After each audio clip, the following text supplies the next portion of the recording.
Bienvenue dans En cas de tracas, le podcast où l'on parle alimentation émotionnelle. Vous savez, c'est ce moment où après une journée stressante, vous ouvrez le placard et finissez un paquet de gâteaux. Alors pour mieux comprendre ce qui se passe, je vous propose d'explorer les liens complexes entre vos émotions, votre alimentation, votre corps et votre santé mentale. Dans ce podcast, vous découvrirez des récits touchants, des outils pratiques, des discussions enrichissantes pour vous aider à tisser une relation sereine avec la nourriture et avec vous-même. Votre alimentation est un langage. Apprenons à le décoder ensemble pour mieux vous comprendre. Et au fait, moi, c'est Julie Rojon, autrice du livre Libérez-vous de l'alimentation émotionnelle, thérapeute et formatrice. J'accompagne des personnes qui souhaitent transformer leur rapport à l'alimentation et forme des professionnels à intervenir sur ces thématiques. Maintenant, c'est parti, place à l'épisode. Alors j'ai envie de vous parler aujourd'hui d'un élément un petit peu moins connu, dont on parle moins, voire très peu dans les milieux de la psychologie, exception faite des thérapies cognitives et comportementales, j'ai nommé les pensées automatiques. Alors peut-être que tout ça va être pour vous une découverte, ça l'a clairement été pour moi il y a quelques années, et quelles que soient finalement vos problématiques actuelles, ce que vous traversez, ce que vous rencontrez, eh bien ce concept et sa compréhension est à mon sens une clé pour aller bien, pour se sentir bien. Pour changer des mécanismes dans lesquels on s'est empêtré au fil de notre vie, au fil des années, et dont nous pensons que nous ne pouvons pas nous défaire. La compréhension de tout ce concept, c'est à mon sens aussi une étape dont on ne peut pas se passer, si on veut accéder au changement, si on veut accéder à un changement durable, puisque ces pensées automatiques verrouillent complètement notre perception de la réalité et notre interprétation de la réalité de la vie. Nous ne sommes pas responsables de notre personnalité, de sa construction, et on va le voir. Mais nous pouvons, voire nous devons, la faire évoluer pour pouvoir améliorer notre qualité de vie, notre quotidien, nos schémas, nos pensées, nos comportements. Et tout ça peut évoluer en fonction de notre volonté à changer, de notre désir de changer, de nos prises de conscience et bien évidemment du travail sur soi.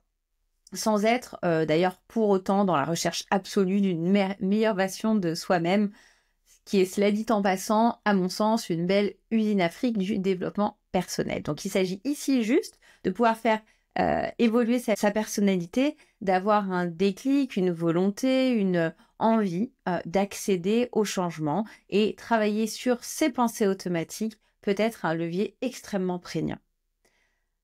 Donc je reviens à tout ça concrètement puisque vous devez vous demander de quoi je parle. Au commencement du commencement, il y a notre personnalité. Alors notre personnalité, elle se forge majoritairement lors de 3 périodes qui vont être charnières. In utero, petite enfance et adolescence. Et elle a ensuite de cesse d'évoluer en fonction de notre histoire de vie, de ce qu'on rencontre, de notre parcours.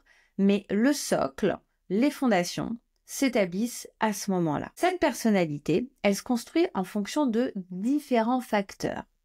Le premier facteur, c'est l'hérédité et la biologie.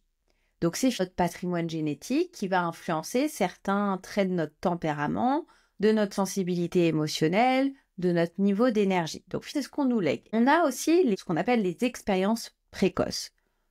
Notre enfance, les interactions qu'on a avec les figures d'attachement, donc les personnes qui nous élèvent, nos parents, nos proches, et la manière dont nos besoins affectifs en tant qu'enfants, en tant que nourrissons, ont été comblés. Et tout ça va façonner notre manière d'interagir avec le monde. Troisième élément qui influence notre personnalité, c'est l'environnement social et culturel dans lequel on évolue, dans lequel on grandit. Donc ce sont les normes, les valeurs, les attentes de la société qui influencent forcément notre perception de nous-mêmes et notre façon de nous comporter. On a également les événements de vie. Alors c'est les expériences qui vont nous marquer, qu'elles soient finalement positives ou négatives. Ça peut être les traumas, les réussites, les échecs, les relations qu'on a entretenues. Et tout ça va modeler nos croyances, nos stratégies d'adaptation et notre rapport aux autres, la façon dont nous allons interagir avec autrui. Et dernier point qui constitue notre personnalité, nos apprentissages et nos choix. Au fil du temps, on va développer toutes et tous des schémas de pensée et des comportements qui peuvent évoluer en fonction de notre désir de changer, de nos prises de conscience et du travail sur soi. Donc finalement, c'est tout ce qui va faire évoluer notre personnalité au fil de l'eau. Donc vous voyez, notre personnalité est un savant mélange entre débasiné et une construction continue. Et encore heureux que voilà, tout n'est pas figé dans le marbre, et tout ça va être influencé par notre vécu et notre capacité à nous adapter. Donc on hérite de notre personnalité et on la façonne en fonction de plein de facteurs, et c'est avec ça qu'on va évoluer dans notre vie. Donc vous l'aurez compris, pourquoi je vous parle de tout ça? Eh bien c'est que notre personnalité, elle est cruciale. Elle est au cœur de la thérapie, de toutes les thérapies, puisque c'est cette personnalité, c'est notre personnalité qui va guider notre vision de la vie, nous servir de filtre d'interprétation de la réalité. Et c'est ça qui va influencer nos pensées, nos émotions, nos comportements, nos choix.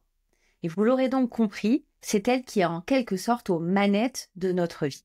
Mais parfois elle se trompe sans qu'on s'en aperçoive vraiment, et elle nous amène de la souffrance, elle nous mène par le bout du nez et elle nous amène à répéter des schémas connus et reconnus qui ne nous vont pas et qui nous génèrent de la souffrance. Et qu'on s'en aperçoive ou non, on peut se sentir vraiment prisonnier de tout ça. On a l'impression que ça fait partie de nous et que jamais on pourra s'en dépêtrer, jamais on pourra changer. Et tout ce que je décris reflète bien évidemment notre rapport à la nourriture. Tout ça se reflète dans notre rapport à la nourriture et je vais bien évidemment y revenir. Alors pour vous illustrer tout ça, pour que ça puisse peut-être prendre forme visuellement, vous pouvez imaginer que votre personnalité est comme une maison. Et de votre statut d'embryon à l'âge adulte, vous construisez les fondations, puis vous montez les murs, les étages, etc. Et chaque brique que vous posez correspond à un schéma cognitif. Un schéma cognitif, c'est une façon d'interpréter le monde, d'interpréter votre quotidien, ce que vous vivez, ce que vous percevez, ce que vous ressentez. Alors, mea culpa un peu pour cette analogie, j'y connais rien en bâtiment, et j'espère que l'image de construction vous parle. Et pourquoi je vous en parle? Parce que j'ai envie qu'on fasse un zoom sur ces fameux schémas cognitifs, sur ces fameuses briques qui composent votre maison. Ces briques, elles forment 3 groupes. Alors, on peut les imaginer en 3 groupes différents. Vous pouvez imaginer par exemple 3 couleurs distinctes. Et encore une fois, je vulgarise à l'excès pour que vous puissiez mieux appréhender ce concept. Les premières briques, ce sont les schémas conscients. Les schémas conscients, ils correspondent à notre image, l'image qu'on a de soi, nos croyances.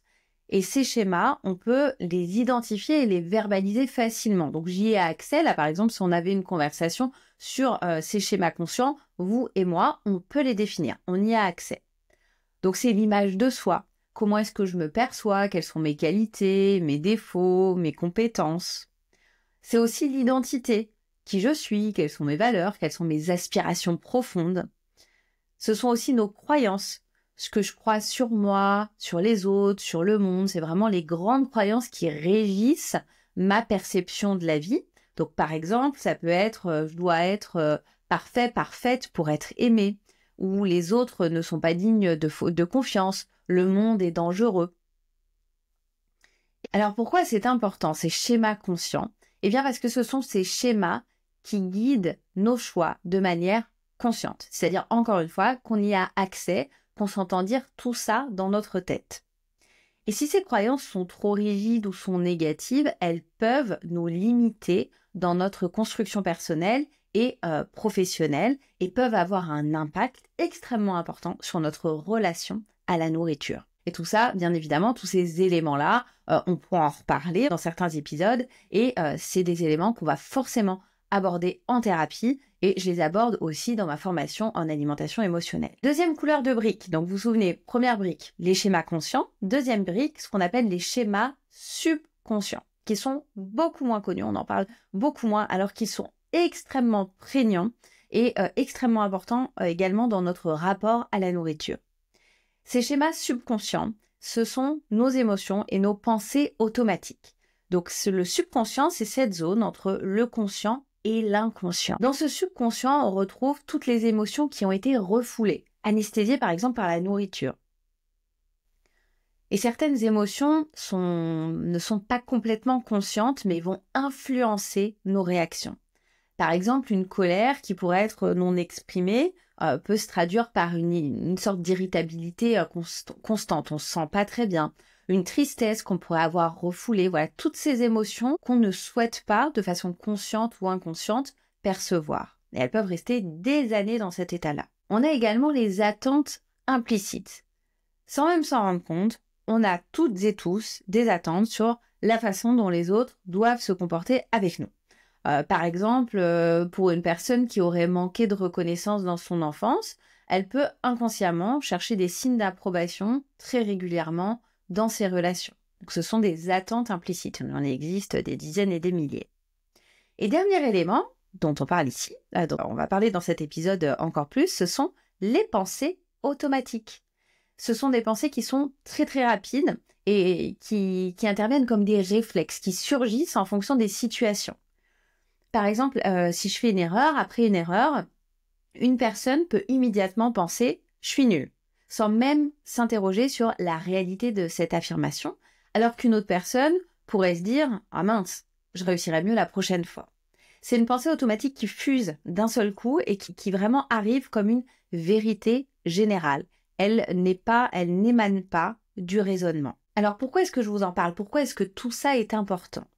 Eh bien, le subconscient joue un rôle majeur dans nos réactions émotionnelles et dans nos habitudes. Pour modifier ces schémas, on va devoir faire un travail d'observation et de prise de recul très important parce qu'on n'y a pas accès en un claquement de doigts. Pour identifier ces pensées automatiques, il faut vraiment faire un pas de recul. S'ancrer dans le présent pour pouvoir les entendre et les remettre en question quand elles sont dysfonctionnelles, quand elles sont erronées, quand elles ne nous servent pas. Si je reprends l'exemple de ce « je suis nul », est-ce que finalement, quand je rate quelque chose, quand j'imagine que ce que je suis en train d'accomplir n'est pas une réussite, est-ce que cette pensée de me dire que je suis nul est aidante, est réelle, est fonctionnelle? Ou est-ce qu'au contraire, elle me dessert? Et il s'agit de prendre un pas de recul déjà pour pouvoir l'entendre. Parfois, ces pensées-là, on ne les entend pas. Et ensuite, pour pouvoir les restructurer, c'est-à-dire les changer. Car oui, tout ça est possible. Et c'est même le b.a.-ba d'une thérapie. Et quand ces pensées, elles génèrent des réactions qui nous font souffrir comme manger, eh bien, il va être extrêmement important d'aller les identifier et d'aller pouvoir y apporter de la nuance pour conduire au changement. Et la plupart de ces pensées, quand même, elles sont fonctionnelles, elles nous servent, ces pensées automatiques. Par exemple, je suis en train de circuler la nuit en ville en vélo et il pleut. Donc, assez dangereux, c'est une situation cocasse. Eh bien, peut-être que de façon automatique, je vais interpréter cette réalité et me dire c'est dangereux. Je peux glisser, les voitures, les piétons me voient mal ou me voient pas. Donc ça n'émane pas forcément d'un raisonnement, juste je prends mon vélo et c'est une lecture automatique de la réalité qui m'entoure. Et là, clairement, c'est fonctionnel. Cette lecture va me servir. Mais parfois, cette interprétation, elle est fausse et elle va me desservir, comme avec la nourriture. J'ai une pensée automatique qui est dysfonctionnelle, qui est erronée, qui va me générer probablement des émotions désagréables. Me dire que je suis nulle ne va pas me provoquer des émotions agréables. Et ces émotions désagréables peuvent me conduire à manger. Il se peut aussi, bien évidemment, qu'une émotion me génère une pensée automatique et que la spirale négative s'ensuive. Il y a vraiment une interconnexion permanente entre nos émotions et nos pensées automatiques. Et tout ça, bien évidemment, ce sont des points qui sont à aborder en thérapie et pour les professionnels de la santé mentale qui sont à approfondir lors de formations pointues. Alors on en a parlé, je récapitule. Première brique, si vous êtes toujours avec moi, les schémas conscients, les schémas subconscients et la troisième brique, ce sont les schémas inconscients. Ce sont les empreintes profondes de l'enfance. L'inconscient, c'est un des socles de notre personnalité. Il va contenir ce qu'on appelle des schémas primaires et secondaires qui se forment principalement dans l'enfance et qui vont influencer nos comportements, et là pour le coup, sans même que nous en ayons conscience. Ces schémas primaires, ce sont des schémas qui sont directement liés à nos expériences précoces. L'attachement, la sécurité, l'amour qu'on a reçu ou non, donc c'est vraiment relié aux relations interpersonnelles qu'on a eues avec nos figures d'attachement. Et par exemple, un enfant qui n'a pas reçu assez de validation émotionnelle peut développer un schéma qu'on va appeler un schéma de carence affective qui pourrait le pousser plus tard à chercher constamment l'approbation des autres. Donc on a tous des schémas primaires qui vont s'exprimer au travers de notre personnalité. Et on a également les schémas secondaires qui sont des adaptations aux schémas primaires. Je vais prendre un autre exemple. Un enfant qui pourrait avoir vécu un sentiment de rejet peut développer un schéma secondaire de perfectionnisme pour compenser son sentiment de ne jamais être assez bien. Alors pourquoi est-ce que je vous parle de tout ça? Pourquoi c'est important? Eh bien parce que ces schémas inconscients sont les plus difficiles à identifier et à modifier. Puisque forcément, on n'y a pas accès sans être dans un état de conscience modifié. Mais ils influencent fortement nos relations, les relations qu'on a avec les autres, notre estime de nous-mêmes. Ça va également influencer nos choix de vie. Et pendant un travail thérapeutique, notamment avec les thérapies cognitives et comportementales, les TCC, l'EFT, donc qui est une technique de libération émotionnelle ou d'autres approches, bien évidemment, vont nous permettre de revisiter ces schémas et de les assouplir. Et la grande question qu'on peut se poser, eh bien, comment on peut intervenir sur ces schémas, donc ces schémas conscients, subconscients et inconscients, pour équilibrer sa personnalité. Eh bien, une fois qu'on comprend ces trois niveaux, ces trois strates, et ce qu'elles renferment, eh bien, on peut agir. On peut agir pour retrouver plus d'équilibre. On peut par exemple prendre conscience de ses pensées et de ses croyances erronées, qu'on peut appeler aussi croyances limitantes. C'est d'ailleurs un vocabulaire qu'on entend beaucoup dans le développement personnel. C'est observer ses pensées automatiques. C'est réussir à les déceler, à défusionner et à les remettre en question. C'est un travail extraordinaire. Et c'est ça dont on va parler en profondeur aujourd'hui parce que c'est ça qui m'intéresse et c'est ça qui est vraiment relié à la nourriture. On peut aussi travailler sur les émotions qui sont bloquées, écouter ses ressentis, identifier ses émotions sous-jacentes. On peut aussi explorer son histoire personnelle, repérer les expériences passées qui ont influencé notre façon d'être aujourd'hui, notre rapport à la nourriture. On peut reprogrammer certains schémas, comme je disais, grâce à des outils thérapeutiques comme la restructuration cognitive, l'EFT, la méditation. Aujourd'hui, il y a énormément d'outils thérapeutiques qui permettent d'accéder à une reprogrammation de certains schémas. Et en comprenant tous ces mécanismes, on peut vraiment, progressivement, reprendre le contrôle sur certains aspects de notre personnalité, de nos comportements, plutôt que de les subir et qu'ils se répètent jour après jour, expérience après expérience. Et c'est exactement tout ce qu'on voit dans mes suivis et dans ma formation en alimentation émotionnelle. Mais j'en reviens encore une fois ici à nos pensées automatiques qui sont liées à la nourriture et qui verrouillent nos prises alimentaires puisque c'est ce qui vous intéresse ici. Alors désolée, j'ai quand même fait un vraiment long laïus pour y arriver, mais ça me paraissait vraiment important pour que vous puissiez comprendre les tenants et les aboutissants et pourquoi, comment ces pensées s'expriment. Et vous allez voir que ce système, eh bien, il est super bien ficelé. Nos croyances alimentaires, on les choisit pas vraiment. Elles se construisent au fil du temps, elles sont influencées par plein d'éléments, par notre éducation, notre culture, nos expériences, un peu comme notre personnalité finalement. Et surtout par tout ce qu'on a entendu et cru bon de prendre pour argent comptant. D'ailleurs, l'une des croyances les plus ancrées, et à mon sens les plus toxiques, c'est celle qui nous fait croire qu'un régime strict, un régime amincissant, une restructuration alimentaire, je ne sais plus comment on appelle ça, un recadrage alimentaire, va nous permettre de nous sentir bien dans notre corps. Spoiler alerte, c'est faux. Non seulement ces régimes finissent par provoquer un effet yo-yo, donc je perds du poids, j'en reprends, mais bien souvent plus que je n'en avais perdu, mais en plus, ça va complètement saper l'estime de soi. Et là, il y a un autre poison qui s'installe, c'est la sensation de perte de contrôle. Et il se peut qu'il y ait énormément de pensées automatiques qui s'installent liées à la restriction cognitive, liées à des pensées automatiques vis-à-vis de la nourriture et vis-à-vis de l'estime de soi. Tout ça conduit également à développer des troubles des conduites alimentaires. Et dans les troubles alimentaires, dans l'alimentation émotionnelle, dans notre relation à l'alimentation qui serait déséquilibrée, que nous en tout cas on trouve déséquilibrée, qu'on trouve souffrante, eh bien on retrouve 4 grands types de croyances qui verrouillent le problème avec l'alimentation et entretiennent le cercle vicieux des pulsions, des compulsions alimentaires. Alors ces 4 grands types de croyances, ils sont issus du travail du psychiatre David Gourion et je les trouve absolument brillantes, donc je vais les reprendre ici et peut-être aller un petit peu plus loin. Toutes ces pensées sont des pensées erronées, sont des pensées fausses qui nous mènent complètement en bateau, mais qu'on va croire de façon assez naïve sans réellement les remettre en question.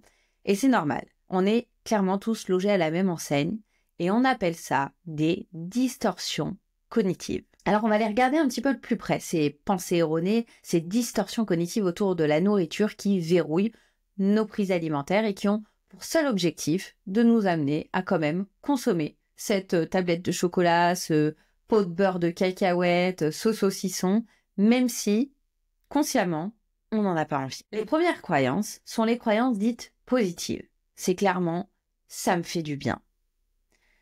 C'est ces pensées qui nous font croire que nos prises alimentaires sont une solution. C'est un exutoire, finalement c'est l'Eldorado, c'est un moyen de gérer notre stress, de gérer nos émotions qui est positif.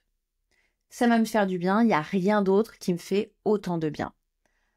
Ça peut se traduire par ça va me détendre, c'est justement la seule chose qui me fait du bien, ça m'aide à arrêter de penser, c'est même peut-être la seule chose qui me permet d'arrêter mon flot de pensée. Directement, ça me fait redescendre la pression. En quelques minutes, je me sens mieux. Je me sens apaisée et je me sens remplie. Donc, toutes ces pensées sonnent finalement comme une promesse de soulagement immédiat. C'est comme si le fait de manger de façon compulsive, d'avoir des prises alimentaires, allait tout effacer en un claquement de doigts, alors qu'en réalité, c'est une arnaque cérébrale monumentale, puisque c'est faux. Alors oui, c'est vrai. Ça peut nous faire du bien sur le moment, mais en réalité, ça va généralement nous faire souffrir sur le long terme. Et tant que j'entretiendrai des pensées positives vis-à-vis de l'alimentation, tant que finalement ces pensées, je ne les remets pas en question, eh bien, je vais me diriger de façon naturelle vers l'alimentation parce qu'une part de moi, qui est nourrie par ces pensées automatiques, est absolument convaincue que manger un paquet de gâteaux va me soulager. C'est la solution, alors qu'en réalité, c'est faux. Notre cerveau nous vend du rêve, mais la réalité, elle est bien souvent décevante.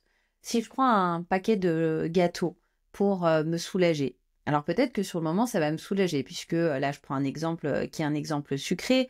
Le sucre va passer directement au cerveau, ça va me générer un gros shot de bien-être. Mais néanmoins, qu'est-ce qui va se passer 10 minutes après ? Est-ce que ce paquet de gâteaux a réglé mon problème ? Est-ce que ça m'a vraiment fait du bien ? Alors, il se peut de temps en temps que oui, encore une fois, ce soit la bonne solution de manger de façon émotionnelle, et peut-être que ça m'aide, mais si c'est extrêmement régulier, si ça m'amène de la souffrance, est-ce que c'est vrai que c'est la seule chose qui me fait du bien ? Est-ce que ça me fait vraiment du bien ? Qu'est-ce que je pensais avant de prendre ce paquet de gâteaux et qu'est-ce que je pense après, 1 heure après ? Est-ce qu'il y a vraiment une satisfaction ? Est-ce qu'elle est à la hauteur de ce que je pouvais imaginer ? On a également les croyances négatives. Je suis nulle, j'ai aucune volonté, de toute façon j'y arriverai jamais. Là, on est vraiment dans l'autoflagellation, c'est cette petite voix intérieure là qui nous juge et qui nous critique tout le temps, qui nous punit. Elle est difficile à entendre cette voix et pour autant, moi je la vois tout le temps lors de mes séances avec les personnes que je reçois. C'est une fois que je commence, en fait, je peux plus m'arrêter. Je suis incontrôlable. Je suis incapable de me discipliner, j'ai aucune volonté. De toute façon, je suis trop gros, je suis trop grosse et il faut que je contrôle tout ce que je mange. J'évite les miroirs parce que je me supporte plus. C'est toutes les croyances qui sont négatives. Et ces pensées, elles ne font qu'alimenter nos prises alimentaires parce qu'elles nous enferment vraiment dans un état d'impuissance. Quoi que je fasse, de toute façon, je ne suis pas capable de faire autrement. À chaque fois que je passe devant ce magasin, je suis obligée d'aller acheter tel gâteau, je suis obligée d'aller acheter tel ou tel aliment. Je n'ai pas le choix. Dès que je commence un paquet, je ne peux pas m'arrêter, je n'en suis pas capable. je vais forcément répondre à cette pensée automatique qui me dit que finalement, je n'ai pas voix au chapitre, je perds mon libre arbitre. Pourquoi lutter finalement si je pense que je suis incapable de changer? Et je vais croire cette pensée automatique que je n'entends même pas forcément sur le moment. C'est des choses qu'on peut identifier en séance, qu'on peut continuer à travailler dans le quotidien pour pouvoir les identifier, les déceler et les remettre en question. Mais de prime abord, lorsque j'ai une relation déséquilibrée avec l'alimentation, ces pensées automatiques, je n'ai pas forcément accès. Et pourquoi essayer de me contrôler si je suis persuadée que de toute façon, je vais échouer? Et ces croyances négatives, en plus, elles vont générer des émotions qui sont hyper douloureuses. De la tristesse, de la colère, de la honte, de la frustration. Et elles deviennent elles-mêmes des déclencheurs de prise alimentaire. Puisque je me sens pas bien, puisque ces émotions sont hyper difficiles à accueillir, eh bien, je vais aller me diriger vers l'alimentation. Et vous voyez le cercle dans lequel on est enfermé. Troisième type de croyance, j'ai nommé les croyances permissives. Bon tant qu'à faire, foutu pour foutu. Et celles-là sont les pensées qui donnent vraiment le feu vert aux prises alimentaires. C'est un peu comme une excuse. Et elles légitiment les prises alimentaires et elles vont même booster le processus. C'est maintenant que j'ai commencé, autant finir la tablette de chocolat, autant finir le gâteau. Je vais tout finir pour faire disparaître ce qui reste et puis après je pourrai passer à autre chose. Puisque j'ai craqué, autant continuer. Si je mange pas maintenant, ce sera pire plus tard, donc il faut surtout pas que je me retienne.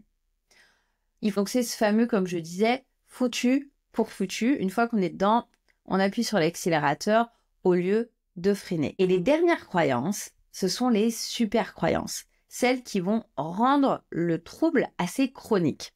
C'est un peu les croyances sur les croyances. C'est celles qui verrouillent tout ce système-là et qui rendent tout changement difficile. C'est des croyances qui sont liées souvent au poids et à l'alimentation. Il faut absolument contrôler son poids et son alimentation. Penser à son corps et à la nourriture en permanence, c'est normal. Avoir faim, ressentir la faim, c'est dangereux. Être mince, c'est être bien perçu, c'est synonyme de succès, c'est synonyme de beauté. Voilà, c'est toutes des croyances qui sont vraiment des croyances relatives à notre perception du monde.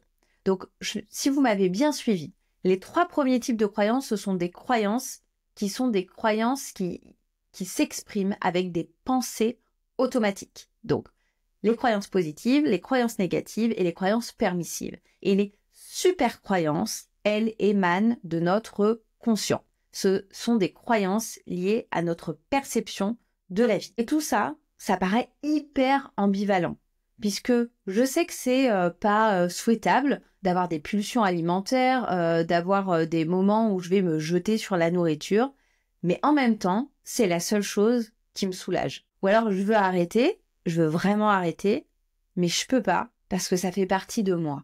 C'est la façon dont je fonctionne. C'est extrêmement ambivalent. Et on pourrait comparer ça aux personnes qui fument. D'ailleurs, il y a une grosse corrélation entre la prise alimentaire et la prise de tabac.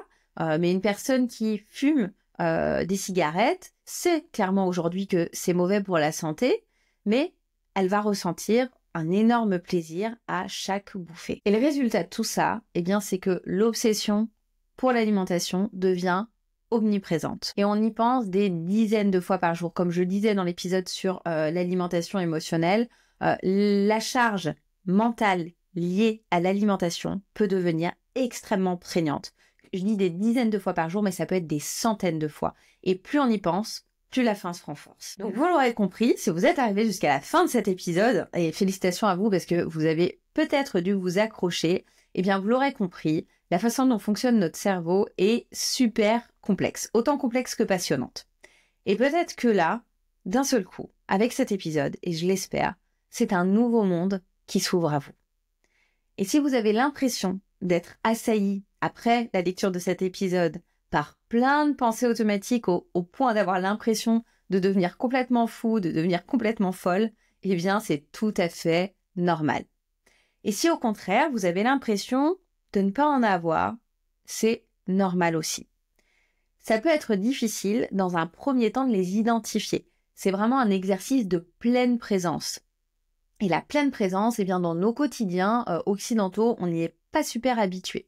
On est souvent dans les ruminations du passé, dans les anticipations de l'avenir et rarement bien ancré dans le présent. Mais avec de l'entraînement, eh bien, tout le monde peut y arriver. Et encore une fois, c'est le chemin d'un travail thérapeutique. Et quand on y arrive, on peut se sentir submergé. C'est normal. C'est le moment de faire le ménage, de rénover notre fameuse maison. Souvenez-vous de celle que vous avez imaginée au début de cet épisode et c'est tout à fait possible. Donc voilà pour cet épisode consacré aux pensées liées à la nourriture, qui est grandement inspiré de ma formation en alimentation émotionnelle. Alors, j'ai essayé de l'alléger, mais c'était pas évident. Donc j'espère encore une fois que vous avez réussi à suivre et que vous avez appris plein de choses. Je vous dis à très vite. Et ne partez pas tout de suite. J'ai quelque chose d'important à vous demander. Si cet épisode vous a plu, notez-le ou suivez-le sur votre plateforme d'écoute. C'est rapide, c'est simple et moi, ça va m'aider à continuer de créer du contenu qui vous parle. Et n'oubliez pas de le partager à vos proches ou sur les réseaux sociaux pour le faire vivre. Merci d'avance pour votre contribution et à très vite dans En cas de tracas.